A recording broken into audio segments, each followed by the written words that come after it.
l'indépendance du Gabon et le drapeau vivant de la communauté, je proclame solennellement l'indépendance de la République gabonaise.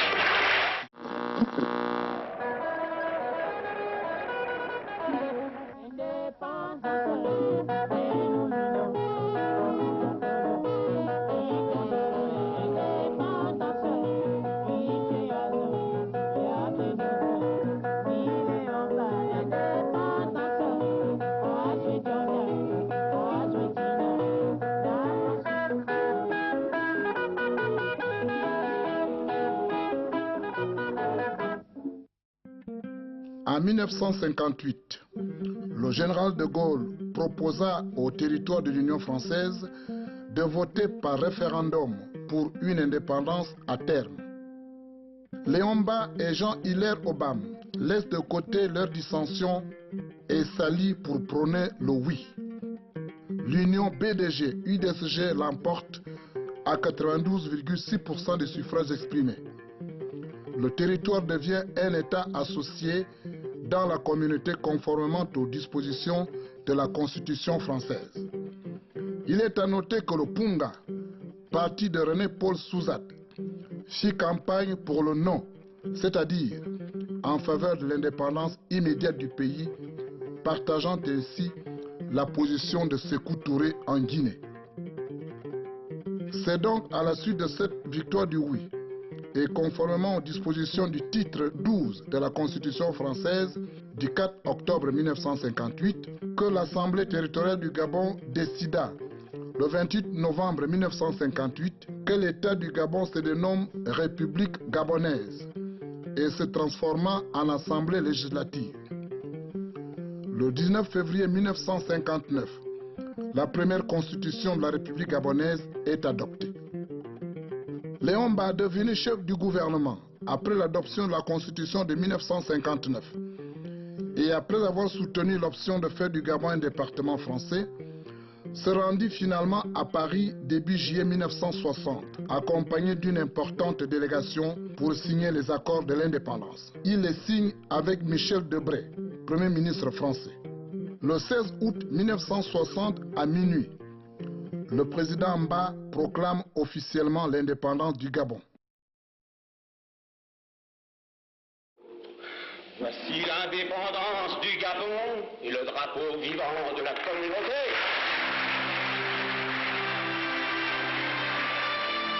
En invoquant Dieu et à la face des hommes, par la délégation des pouvoirs que je tiens du peuple gabonais, et en vertu du droit de ce peuple à disposer de lui-même, je proclame solennellement l'indépendance de la République gabonaise.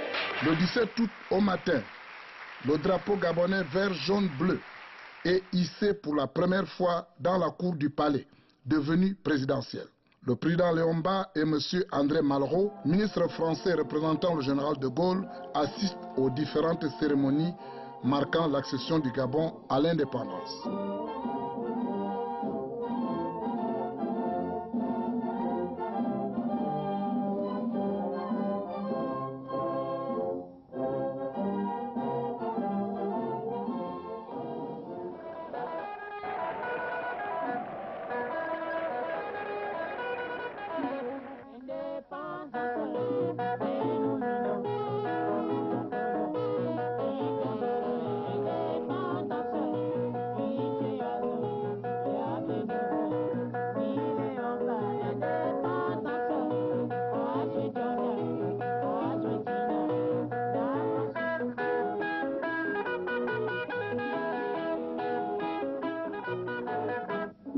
Après l'euphorie des fêtes, Léon Mba et l'ensemble de la classe politique tentent d'installer les structures de la jeune nation.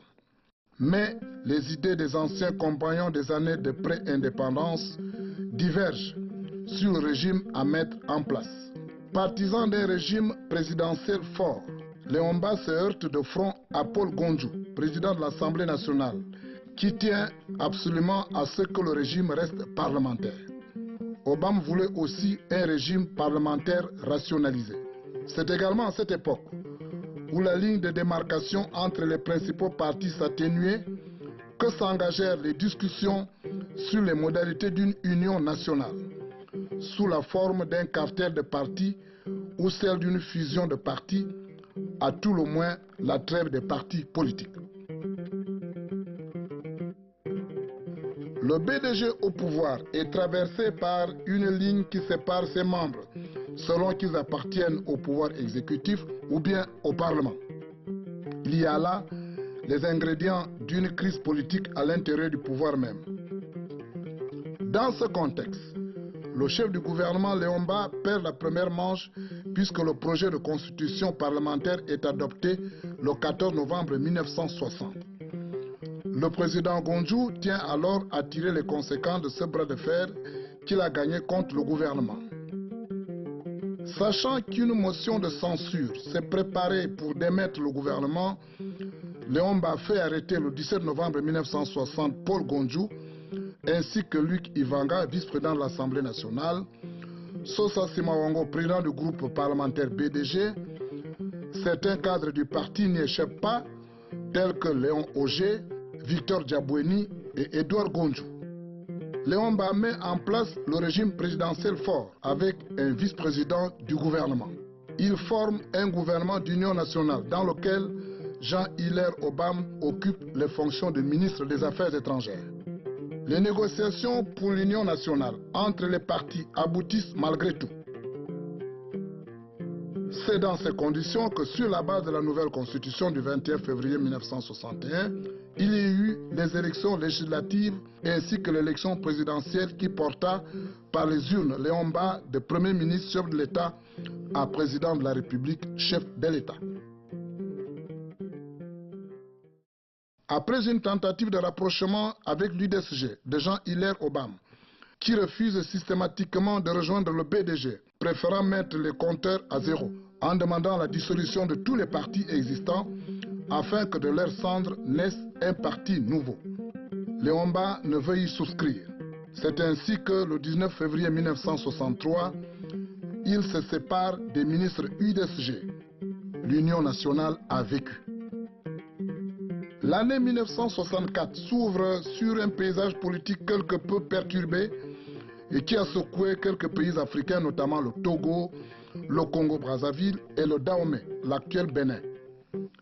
Dans le pays, la classe politique sent que quelque chose va se passer. Après la démission d'Obam de la présidence de la Cour suprême, Léon Mba, qui ne peut se résoudre à le laisser retourner à l'Assemblée, dissout celle-ci le 20 janvier 1964 et convoque de nouvelles élections tout en modifiant la carte électorale. Le nombre de députés diminue dans les circonscriptions présumées favorables à l'opposition. L'opposition totalement exclue du pouvoir, le parti au pouvoir n'ayant pas encore totalement digéré la crise de novembre 1960, les ingrédients encore une fois d'une crise politique sont réunis sur fond de légitimité écornée. Dans le même temps, la jeune armée qui se met en place n'est pas épargnée. Certains mouvements sont signalés au camp militaire de Baraka. Dans la nuit du 17 au 18 février 1964, un groupe d'officiers occupe coup sur coup la présidence de la République, le bâtiment de la radiodiffusion-télévision gabonaise et le camp Baraka. Le président Léon Mba et les principales personnalités du pays sont arrêtés et amenés au camp Baraka. Le chef de l'État est ensuite conduit à Lambaréné à bord d'une voiture militaire. Radio Gabon diffuse le texte de démission du président Mba tous les quarts d'heure. Un gouvernement provisoire est formé par Jean-Hilaire Obam à la demande des militaires qui mettent aussi en place un comité révolutionnaire qui devait contrôler l'action du gouvernement. Il avait pour président le lieutenant Jacques Mombo et pour membre le lieutenant Jean Esson, les sous-lieutenants Daniel Mbene et Daniel Ndo Edou, les adjudants Moussavou et Anoto. Le gouvernement provisoire a pour membres Paul Gondjou, Émile Kassa Mapsi, Gasson Boukabunziengi, Jean-Marc Eko, Éloi Randy Chambrier, Philippe Mori, Emmanuel Mbene, Philippe Ndong et Eugène Amogo. L'armée française basée à Brazzaville et sous le commandement du général Keregaravat intervient. Les bâtiments de la radio, la présidence de la République et le camp Baraka sont libérés. le président Léomba est ramené à Libreville.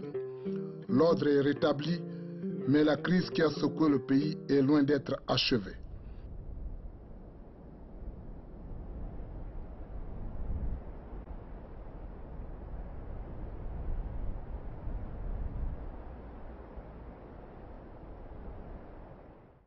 En dépit de cela, des élections législatives sont organisées le 12 avril 1964.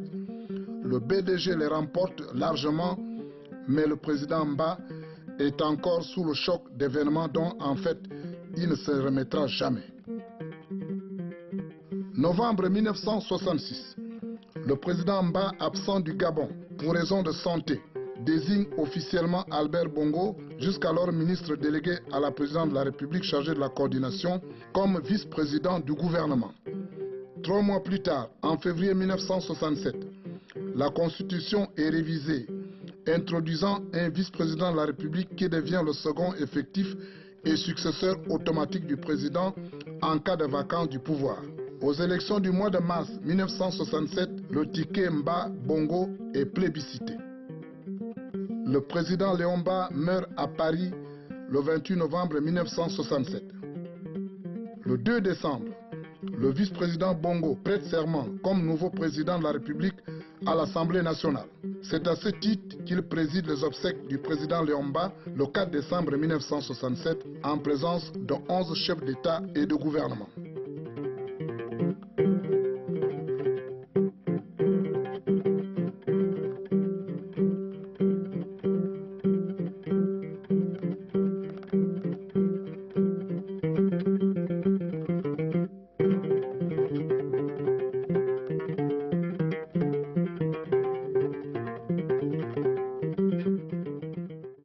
En accédant au pouvoir alors qu'il n'a que 32 ans, le président Bongo nourrit 2 ambitions pour sa patrie: dépasser les querelles partisanes et se battre sur tous les fronts économiques pour que se réalisent les grands projets qui parfois attendent depuis près d'un siècle. Une nouvelle ère commence pour le Gabon.